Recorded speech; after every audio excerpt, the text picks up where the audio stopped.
Hey everyone, Andrew Lopez RN here from nursefriendly.com.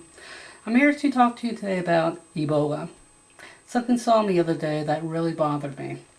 I was watching Dr. Sanjay Gupta and he was doing a demonstration of personal protective equipment, how to put it on, how to take it off according to CDC guidelines.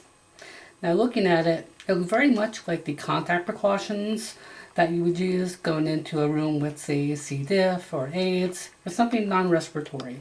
Had a paper mask, had the back of your head and your neck unprotected. So let's just say, for instance, in the case of Ebola, let's say you're taking care of Thomas Eric Duncan, patient 0, the first Ebola case in the United States. Let's suppose you're Nina Pham, the first nurse who was infected while taking care of Thomas Eric Duncan. Let's say you're in his room and he is projectile vomiting. Now if your face in the front is covered, but there's an emesis going literally all over, is the back of your neck, is your hair going to be protected by the mask that you're wearing in front? Let's say you're doing something at the bedside and now you have him rolled on his side. He has explosive diarrhea, which is common in Ebola. Let's say some of that gets aerosolized or just thrown up into the air and ends up on your neck, in your hair. Is that going to be a problem?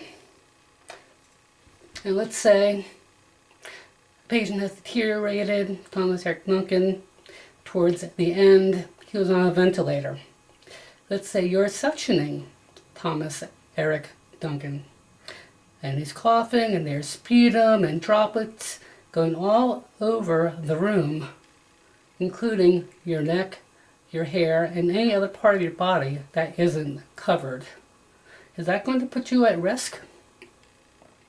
Depending on the protocols in place at your hospital, most of them will go by what the CDC recommends. And by looking at what the CDC recommended, as demonstrated by Dr. Sanjay Gupta, they are clearly inadequate. When CDC goes in, when hazmat teams go in, and they know they're dealing with Ebola, they're wearing bio level 4 containment suits. Now I mention that because universal precautions, what we've all been taught and what we know well when we're dealing with C. diff, MRSA, AIDS, HIV, hepatitis, those will not cut it when you're dealing with Ebola. This is not basic nursing. This is not something we were taught in nursing school. So a person asks you, your administrator, your nurse manager, to go into a room and there's anything less than spacesuits, basically. Full garb, the masks, the head covers, that is what you need. If they cannot provide it, reading an article this morning, Texas Presbyterian had an optional Ebola training for their staff. Which protocols they chose to use were optional and up to the nurses. Is it a surprise that Nina Pham ended up catching Ebola and that now a second nurse at Texas Presbyterian has caught Ebola? Does it bother you that Ebola has a 70% fatality rate? There is no cure for Ebola. So, when your hospital says that they're using CDC guidelines, that they are good enough for the CDC, so they must be good enough for you, no, they're not. The CDC is putting us at risk by not recommending the right equipment to handle Ebola. The right equipment, the right protocols are known. Doctors Without Borders have been caring for Ebola patients in Africa for a very long time. Their protocols are known, they're shared. Why did the CDC give us a watered down version of protocols to handle Ebola? That bothers me. It bothers me that Dr. Sanjay Gupta is recommending and demonstrating these same inadequate protocols.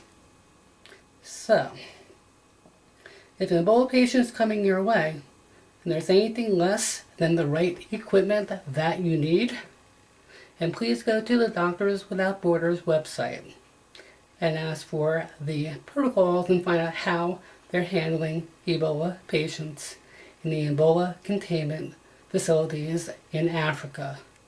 This is what we need. Putting on and removing personal protective equipment is a two-person job. You need a buddy system. If you don't have it at your facility and they're asking you to take care of an Ebola patient, refuse. Your life is on the line if you go in there with anything less than what you need. Thank you very much. If you have any questions, we're going to be posting regular updates from resources that we trust and find credible on Nurses Fight Ebola. You can find us on Twitter, you can find us on Facebook, and you'll also find us in the Nurse Up, MURSUP, or NURSCUP forum on Facebook. Thank you very much, and stay safe.